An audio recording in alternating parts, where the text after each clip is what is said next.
Fellow Gambians, this is, of course, me again, Samba Jow. I am just here to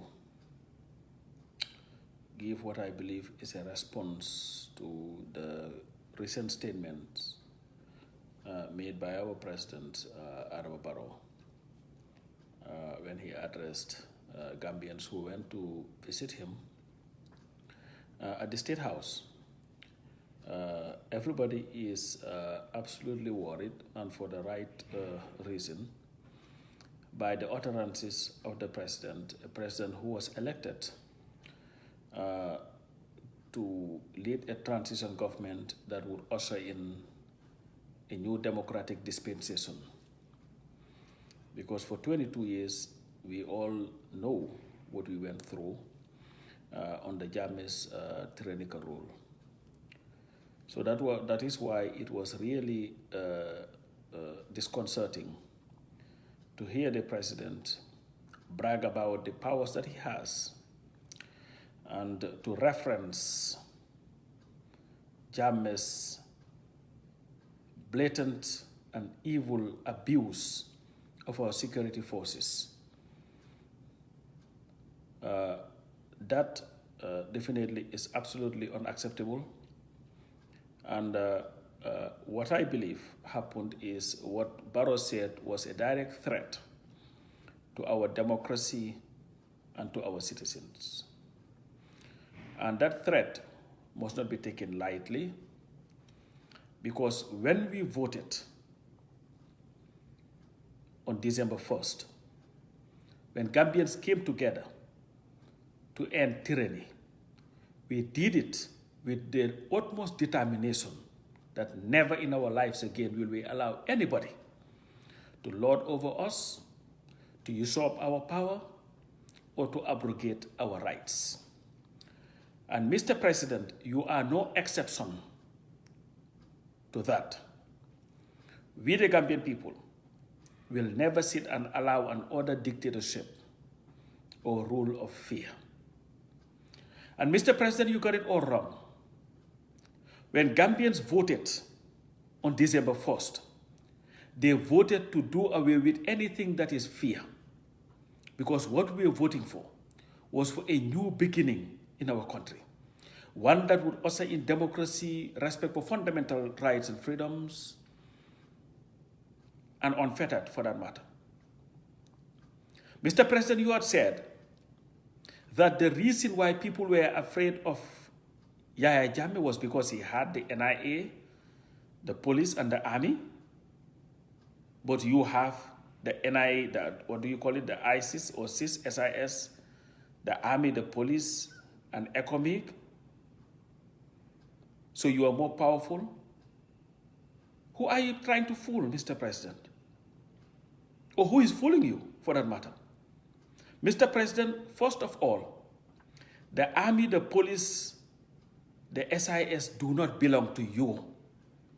These are institutions created by the Gambian people the same way that the office that you're occupying does not belong to you. The reason why you are there is because Gambians appointed you through elections to serve in that capacity, to serve their interest. When they call you the commander-in-chief of our armed forces, it was not meant for you to believe that you are so powerful that you can use it anyhow you want. Mr. President, that would be resisted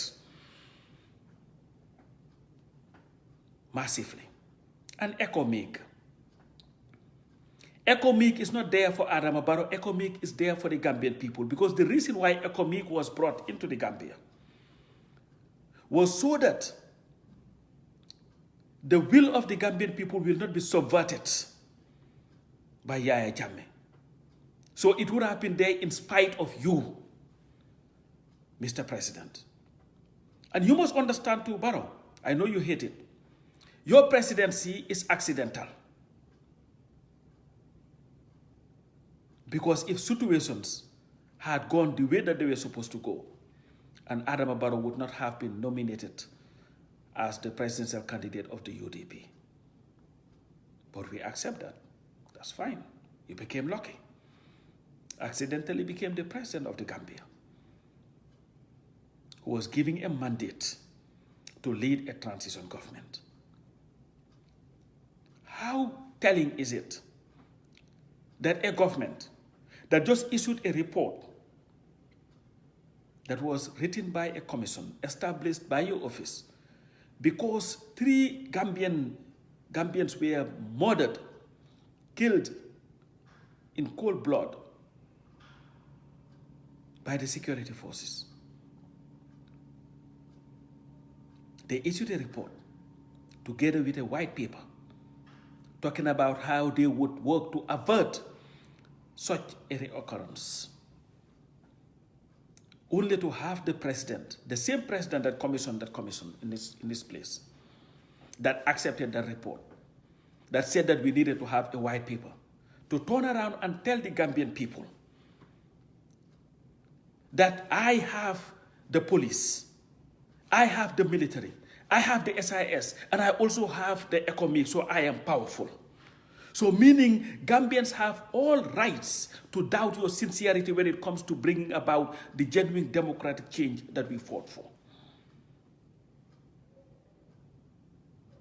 Mr. President, go and ask Yahya Jammeh why he utilized the army, the police, and the NIA to trample on the rights of Gambians. Actually, that was not a sign of strength on Jammeh's side. It was a demonstration of weakness on his side because he was the one who was afraid of the Gambian people. This is why he decided to use force against them. Mr. President, how telling is it that while the Commission of Inquiries, the TRRC, that you've established, your government established, is roaming around the country with the slogan, never again, that the President of the Republic of the Gambia is reminding people of how powerful Yahya Jammeh was because he was able to use our security forces as an instrument of terror and dictatorship. How telling is it, Mr. President, that while the CRC, the Constitution Review Commission, is touring the country, talking to Gambian people, talking about how to ensure that we write a constitution that would not make it possible for any other leader to utilize the security forces or any apparatus of our government as an instrument of tyranny, that you are reminding the Gambian people of how powerful Yahya Jammeh was and how feared he was because he had the army, he had the NIA, he had the police, and you have become a lot more powerful. You should be feared more because you've added the economic to that. Mr. President, who is advising you, or should I ask, who is fooling you? Mr. President, you've lost your ways. But let me tell you something. No Gambian would be coward again in that country. We fought for too long, Mr. President. You may not understand the extent of our fight. Yes, you were a member of the UDP. Maybe you feared Yahya Jammeh, that's why you chose to stay behind the scenes so that you would not be so visible, so that you can survive. You became a survivor, so that you can run your business undisturbed. Mr. President, we still mourn our comrades who've lost their lives fighting to liberate our people. We still have comrades, Mr. President, who have criminal records in the Gambia and outside the Gambia just because they decided to stand up against dictatorship. Mr. President, some of us lost everything so that we can have a democratic Gambia. Mr. President, some of us, when we visit Gambia, the first place we go is to visit graves of relatives. Mr. President, the remains of Njaga Jany, Jaja Nyes,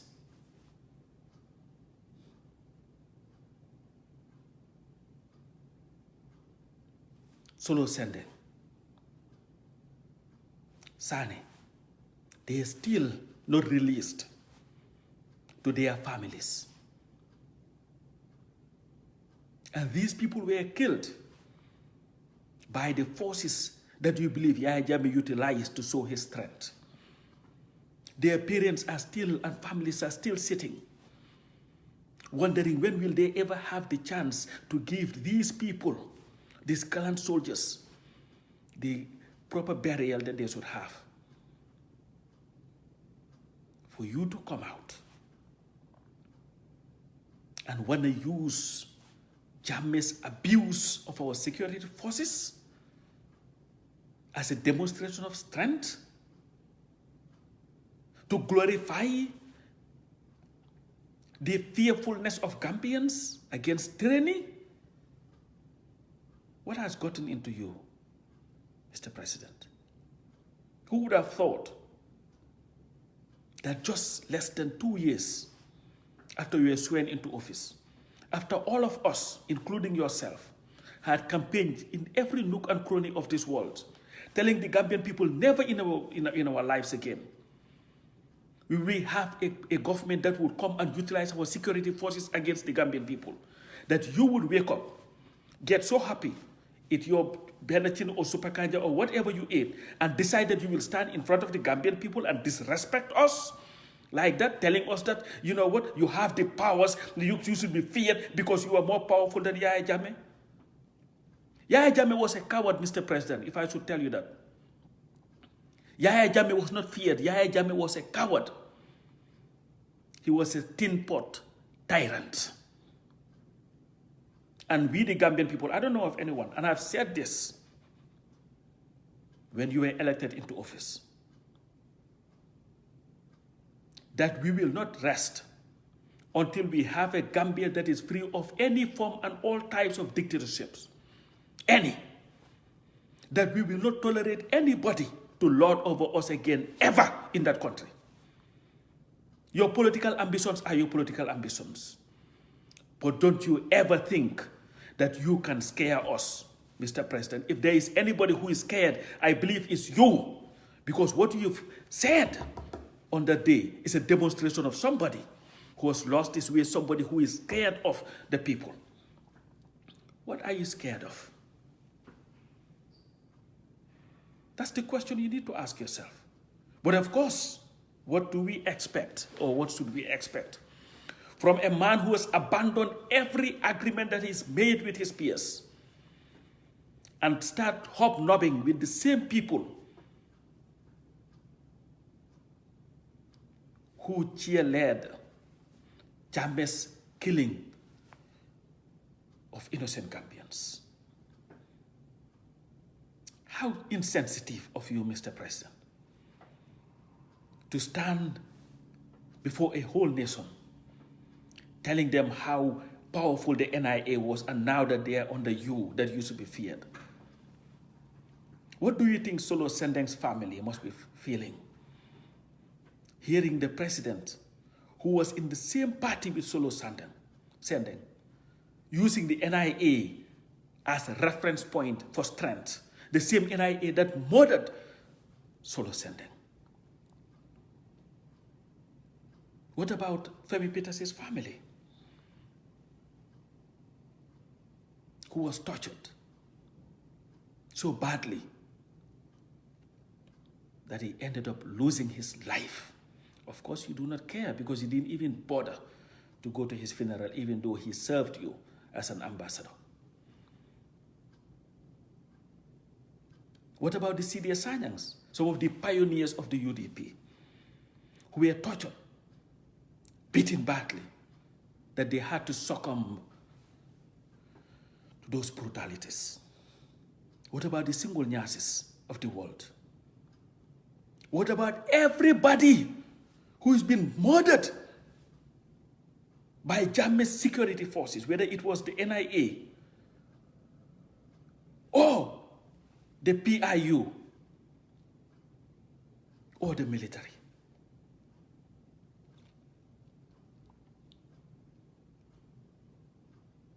Mr. President, let no one fool you.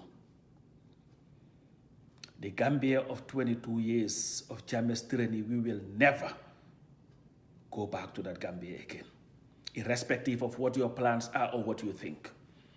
We will resist any attempt by anybody to abrogate our rights in that country. Never again. I don't know of anybody. I, Pas Samba Jow, will never live in exile again for the rest of my life. Ever. I've done it for 23 years. Enough of that. We will continue to stand for what is right. Because we are a dignified people. And we refuse to be cowed by anybody, including you, Mr. President. How insulting. The same guy who used to ask people, where were you? You don't know where were they? They were in the same place you were. But today you want to turn around and tell us how powerful the NIA, the army, and the police were under Jammeh, that Jammeh was feared, and now that you have all these other forces, including ECOMIG, you should be a lot more powerful. Are you kidding me? We do not care about the NIA, the ECOMIG, the army, the police, Barrow Youth Movement, or any force that you may have. Mr. President, one thing you must remember too, in spite of Jammeh's utilization of our armed forces, armed to the teeth, do you remember what happened after we were voted in office, when you were being protected? Because they feared for your life. Ordinary Gambian people were out in the streets when Jammeh had his military station all over the place, with the sandbags and everything, armed to the teeth. Gambians did not fear the military, and they were determined to defend their vote.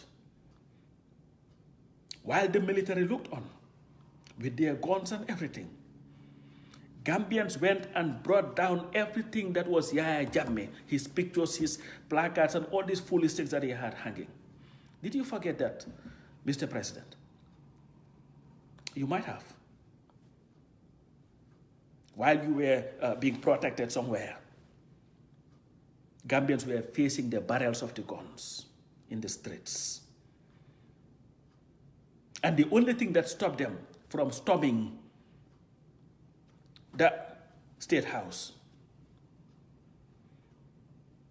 was because you and your partners urged the Gambian people to remain calm. When you see the soldiers in the street, give them attire and all these things. So Gambians said, that's fine, we'll do that.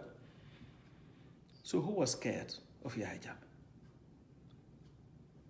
Who?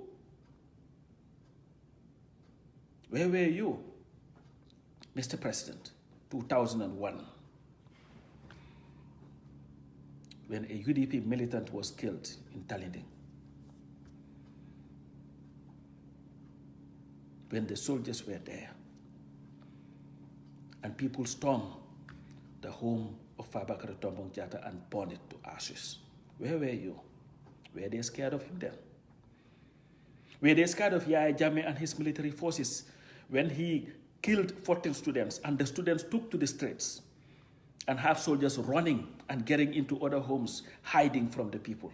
Mr. President, you need a historical lesson of the struggle. I believe that even though you were part of the UDP, you do not have a full grasp of what we fought for and what we went through. Maybe you need to go and sit with Kemeseng Jammeh and have him tell you exactly what this fight was all about and how it was fought. But of course, how would you know, Mr. President? Because the people you surround yourself with were the same people who were clapping for Yahya Jammeh while he was killing our people.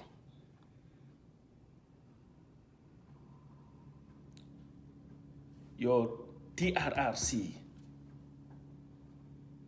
is going around the country, telling people never again. President Adama Barrow is reminding the people of Jammeh's evil days and calling it, this guy was feared because he had that, I have this, so nobody can, I'm more powerful. You need to turn around, Mr. President, and understand that one, you were elected to do a job, and that job was to correct the wrongs that had been done to our people and country for 22 years. That you're supposed to be a healer of the nation, a man who should have democratic dispensations in everything that he's doing. A man that should rekindle the hope of the Gambian people so that they would at least believe that they can come out of this hole that was so big and deep. That is your job, Mr. President. Don't confuse the people coming to you with their tama and their sabar and their ritis and their chorus for strength. If 2,000 people comes to you, there are over 800,000 people that are sitting there, the silent majority of the Gambian. And they are disgusted with what is happening in our country. They have become totally hopeless because they do not see anything that this government is doing to better their lives other than just these white paper projects. Mr. President, I had a conversation with somebody yesterday, and that person today is in Senegal because he had a child. The child had a birth defect. The person was at RVTH, and they told her that your child, the defect that she has, would need surgery, but we do not have the equipments to perform that surgery. Yet still, they made her sign a document, they did a surgery. What for, I don't know. The child today is in Dakar. And the doctors in Senegal, instead of doing the surgery that was necessary, are trying to heal the wound that was created by a surgery done in the Gambia that had no medical significance to that kid. And that wound was infected. And this lady was so distraught, telling me the poor condition of our hospital, the toilets, that if you want to use it, the one that is meant for those that have kids and all that thing, that irrespective of how desperate you are to use the toilet, if you go in there, you would not want to use the toilet anymore. Mr. President, you live just a stone throw away from the hospital. If I were you, my concern would be more, how do I help these poor people? By reaching out to our partners who are opening their arms to us, trying to help our nation, than worrying about who should fear you.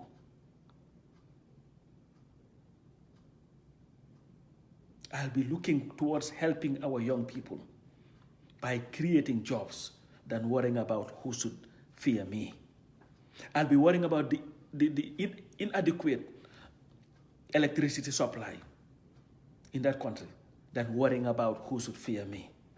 I'll be worrying more about the lack of water that people are crying about in different communities than worrying about who should fear me. Your legacy, Mr. President, is how do you turn the Gambian lives around? How do we instill a democratic dispensation than worrying about who is going to fear you? If your legacy wants to be who will fear you, then Gambians will tell you what your legacy will be. Ask Yahya Jammeh, who tried to rule on fear. Today he is a lonely man in Equatorial Guinea. Finally, Mr. President, let no one fool you. We, the disobedient sons and daughters of that country, will never again allow anybody, whether you, President Barrow, President Jammeh, President Jow, President Damfa, President Adama, President whatever, to lord over us again, ever again. So your threat, wherever you took it from, take it back there. It would not move us 1 inch. There is nothing that you or anybody can say that would scare us. We've gone through hell and back. And in the face of that, we stood up to dictatorship. And what we saw was a cowardly man, weak cowardly man, called Yahya Jammeh.